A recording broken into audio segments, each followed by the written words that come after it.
अस्सलाम वालेकुम दोस्तों, इन सेट भी मौजूद फखर में खुश आमदीद हैं। जनाब, कोयटा के सरियाब रोड पर बलोच यकजहती कमेटी का अपने कारकुनान की बाजियाबी और लवाहिकीन को सिविल हस्पताल में लाशें न देखने की इजाज़त देने के खिलाफ एहतजाज जारी है। बलोच यकजहती कमेटी ने सरियाब रोड पर टायर जलाकर एहतजाज किया, जहाँ पुलिस और मुजाहिरीन के दरमियान तसादुम भी हुआ, जिसमें आंसू गैस की शेलिंग और वाटर कैनन का इस्तेमाल भी किया गया। बलोच यकजहती कमेटी का कहना है कि पुलिस की मुबैना फायरिंग से 3 मुजाहिरीन जाम बहक जबकि 7 जख्मी हो गए। मुजाहिरीन ने लाशों को सरियाब रोड पर रखकर धरना भी दिया, जबकि बलूचिस्तान भर में शटर डाउन और पहिया जाम हड़ताल की कॉल भी दे दी गई है। कोयटा में कशीदा हालात के पेश नज़र मोबाइल फ़ोन सर्विस और मोबाइल इंटरनेट सर्विस मुअत्तल रही और इंतज़ामिया ने रेड जोन को जाने वाले रास्तों को कंटेनर्स लगाकर बंद कर दिया है। तर्जुमान बलूचिस्तान हुकूमत शाहिद रिंद का कहना है कि BYC ने कौमी शाहरा बंद करके अवाम को मुश्किलात से दो चार किया। शाहरा की बंदिश के बायस कराची व दीगर शहरों से आने वाले मुसाफिर अजियत से दो चार हुए। तर्जुमान के मुताबिक पुलिस ने रोड खुलवाने के लिए कानून के मुताबिक कार्रवाई की। मुजाहिरीन ने पुलिस पर पथराव और तशद्दुद किया। इस दौरान लेडी पुलिस कांस्टेबल और पुलिस एहलकारों समेत 10 अफराद जो हैं वो जख्मी हुए, जिन्हें हस्पताल में तिब्बी इमदाद दी जा रही है। तर्जुमान बलूचिस्तान हुकूमत का कहना है कि BYC ने किसकी मैयतें रोड पर रखकर एहतजाज किया, इसका तयन होना बाकी है। जब तक मुतवफ़ियों की लाशें हस्पताल लाकर ज़ाब्ते की कार्रवाई मुकम्मल नहीं की जाती, वजूहात का तयन मुमकिन नहीं। तर्जुमान हुकूमत बलूचिस्तान का कहना है कि अमन व अमान में खलल डालकर अफरा तफरी फैलाई जा रही है। कानून को हाथ में लेने की इजाज़त नहीं दी जा सकती। कानून हाथ में लेकर नुक्से अमन का इर्तकाब किया जाएगा तो हुकूमत खामोश तमाशाई नहीं रहेगी। अब ये जो मौक़िफ़ है जो मैंने अभी आपकी खिदमत में रखा, ये बलूचिस्तान की हुकूमत का मौक़िफ़ है, जबकि इस वक्त सोशल मीडिया पर इस कार्रवाई के हवाले से ये खबर भी गर्म है कि बलोच यकजहती कौंसिल की रहनुमा डॉक्टर मारंग बलोच को भी इस सारे अमल के दौरान, जब मुजाहिरीन से ये जो कौमी शाहरा है इसको वागुजार कराने का अमल जारी था, उस दौरान डॉक्टर मारंग बलोच को भी गिरफ्तार कर लिया गया। लेकिन अभी तक बलोच हुकूमत की तरफ से इस बात की कोई तस्दीक सामने नहीं आई कि डॉक्टर मारंग बलोच समेत दीगर जो वहां पर लोग शुरका मौजूद थे उनको हिरासत में लिया गया है। अलबत्ता सोशल मीडिया पर मुख्तलिफ अकाउंट्स, जिनमें पाकिस्तान तहरीक इंसाफ से वाबस्ता सरकर्दा शख्सियात के अकाउंट्स शामिल हैं, जिसमें सलमान अकरम राजा साहब का अकाउंट है, जिसमें शेख वक्कास अकरम का अकाउंट है, जिसमें खुद PTI का अपना ऑफिशियल अकाउंट है, जिसमें जनाब अख्तर मैंगल साहब का अकाउंट है, जिसमें जनाब शहजाद अकबर साहब का अकाउंट है। इस तरह के बहुत सारे अकाउंट्स हैं। ये जो है ईमान मजारी, इनका अकाउंट है। वहां से ये खबर जो है वो जारी की गई है कि मारंग बलोच को जबरी तौर पर लापता कर दिया गया है। अब लापता किया गया है या गिरफ्तार किया गया है, इसकी जिस तरीके से मैंने भी आपसे गुजारिश की कि हकीकी सूरत हाल तस्दीक या तरदीद सामने नहीं आ सकी। अलबत्ता यह सूरत हाल एक मरतबा फिर इसी बात की तरफ इशारा कर रही है कि बलूचिस्तान में सानेहा जाफर एक्सप्रेस के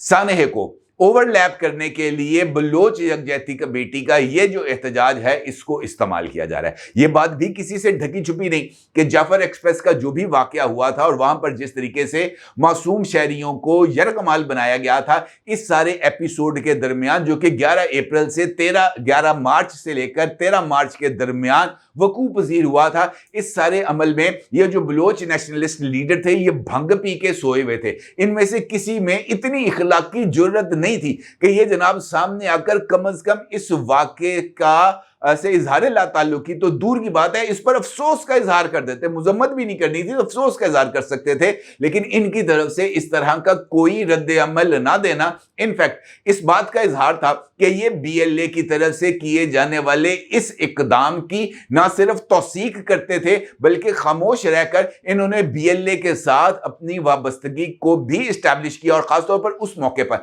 जब BLA के खिलाफ ना सिर्फ पाकिस्तान बल्कि इंटरनेशनल कम्युनिटी के अंदर भी ये तासुर डेवलप हो रहा है कि बलोच लिबरेशन आर्मी इनफैक्ट एक टेररिस्ट ऑर्गेनाइजेशन है और इस हवाले से अक़वाम मुत्तहिदा, अमेरिका समेत दीगर जो ममालिक हैं उनकी तरफ से उसको जो स्टेटस दिया गया है दहशतगर्द का, वो बिल्कुल दुरुस्त दिया गया है। इंटरनेशनल कम्युनिटी इनको दहशतगर्द तस्वुर करती है, जबकि यहां पर बलोच नेशनलिस्ट इनको अपना हीरो मानने की तगोदो करते हुए नजर आते हैं। और इसी दौरान آپ کو یاد ہوگا اسی پلیٹ فارم سے میں نے آپ کو کل ایک خبر بھی دی تھی کہ کوئٹہ کے سول ہاسپٹل کے اوپر دھاوا بولا گیا ہے، اور دھاوا بول کر وہاں سے مبینہ طور پر 5 خودکش حملہ آوروں کی لاشوں کو سنیچ کر لیا گیا ہے، چھین کر لے کے وہاں پہ اس کو لے کے گئے ہیں۔ کیوں لے کے گئے ہیں؟ کہ جناب ہم نے ان دہشت گردوں کی شناخت کرنی ہے۔ بھائی آپ نے اگر شناخت کرنی ہے تو آپ آ کر جو قانونی طریقہ کار ہے اس کے مطابق ان کی شناخت کریں، اور شناخت کر کے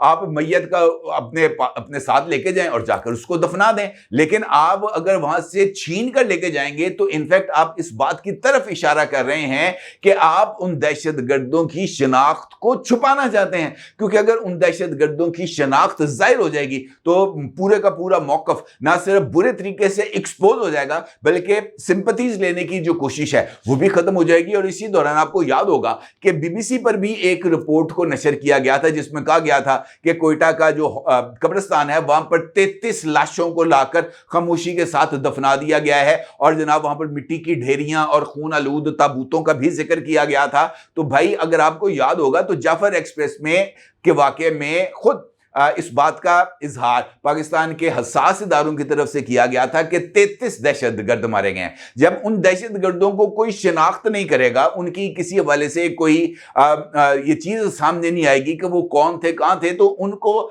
جو ہے وہ لاپتہ قرار دے کر جناب دفن ہی کیا جائے گا۔ ان لاشوں کو اور سجا کے رکھنا تھا، اور اگر ان کو دفن کیا جائے گا تو پھر اس بات کا اظہار کر دینا کہ جناب یہاں پر سیکورٹی فورسز نے جناب یہ جو مسنگ پرسنز تھے ان کو جو ہے وہ تشدد کا نشانہ بنا کے مار دیا۔ یہ ایک عجیب و غریب قسم کی سچویشن ہے جو نہ صرف جان بوجھ کر کریٹ کی جا رہی ہے بلکہ اس کے ذریعے مجھے ایسے لگتا ہے کہ ملک دشمن عناصر کے ہاتھوں کو مضبوط کرنے کی کوشش کی جا رہی ہے۔ اس میں کوئی دو رائے نہیں، میں اس بات کا بڑا سٹرونگ بلیور ہوں کہ قانون کی عملداری کو یقینی بنانا چاہیے۔ اگر قانون کے اوپر عمل درآمد کرتے ہوئے یہ جو لوگ اگر آپ کو کسی بھی جرم میں ملوث ہیں تو ان کو گرفتار کیا جانا چاہیے، ان کے ساتھ قانون کے مطابق سلوک کرنا چاہیے۔ جبری طور پر لاپتہ کرنا کسی بھی مسئلے کا حل نہیں ہے، اور نہ ہی کسی بھی طریقے سے اس کو درست قرار دیا جا سکتا ہے۔ لیکن دہشت گردی کی کارروائیوں پر خاموش رہنا بھی اتنا ہی بھیانک جرم ہے جتنا کسی کو لاپتہ کرنا جرم ہے۔ لہٰذا ایک غلطی دوسری غلطی کی بنیاد نہیں بن سکتی، اور میرا یہ خیال ہے کہ ہمارے یہ جو بلوچ نیشنلسٹ لیڈرز ہیں ان کو بھی اس بات کا ادراک ہونا چاہیے کہ لاپتہ افراد کے حوالے سے جو ایک ابہام ہے اس کو دور ہونا ضروری ہے کہ کیا واقعتاً وہ اسٹیٹ کے پاس ہیں، کیا وہ اس وقت اینٹی اسٹیٹ سرگرمیوں میں ملوث ہیں، کس طریقے سے اس چیز کو جج کیا جائے گا، کس طریقے سے جناب اس جھوٹ اور سچ کے درمیان فرق کو کریٹ کیا جائے گا، کس طریقے سے جناب یہ جو گرد ہے اس کو دور کیا جائے گا۔ مجھے نہیں لگتا کہ اگر یہ جو سچویشن ہے یہ اسی طریقے سے آگے بڑھتی رہے گی تو پھر یہ جو فرق ہے یا یہ جو تضاد ہے یا یہ جو کشیدگی ہے اس میں نہ صرف اضافہ ہوگا بلکہ اس کے نتیجے میں جو معصوم اور بے گناہ قانون پرست اور آئین پرست ہمارے جو بلوچ بہن بھائی ہیں ان کی زندگیاں مشکل ہوں گی۔ لیکن شاید ڈاکٹر مارنگ بلوچ کے پاس اس حوالے سے کوئی جو ہے نا وہ پلان نہیں ہے۔ ان کے پاس اس بات کا تو وقت ہے کہ جناب وہ اپنی نومینیشن کروا سکیں نوبیل پیس پرائز کے لیے، یا وہ کوئٹہ کے اندر 2 کروڑ روپے کا گھر خرید سکیں، لیکن ان کے پاس اس حوالے سے کوئی اور چیز نہیں ہے کہ جناب وہ کس طریقے سے بلوچوں کی مشکلات کے ازالے کے لیے آئین اور قانون کے تابع رہتے ہوئے ریاست سے بات کریں اور ان کے لیے رعایتیں حاصل کریں۔ اگر وہ اس راستے پر چلیں گی، آئین اور قانون کے تابع رہتے ہوئے آگے بڑھیں گی، تو شاید ان کے لیے کچھ آسانیاں ہوں۔ ادروائز مجھے نہیں لگتا کہ یہ جو سچویشن ہے اس میں ہم کسی ایک ایسے نتیجے پر پہنچ پائیں جہاں سے ہم ریاست کے لیے یا بلوچوں کے لیے کوئی فائدہ حاصل کر سکیں۔ یہ اس طرح کی جو بھی ایکٹیویٹیز ہیں اس کو درست کرنا میرا نہیں خیال کہ شاید ڈاکٹر مارنگ بلوچ کے لیے بھی درست عمل ہوگا۔ اپنی رائے کو ضرور اظہار کیجیے گا۔ آپ کا بہت شکریہ۔ اللہ حافظ۔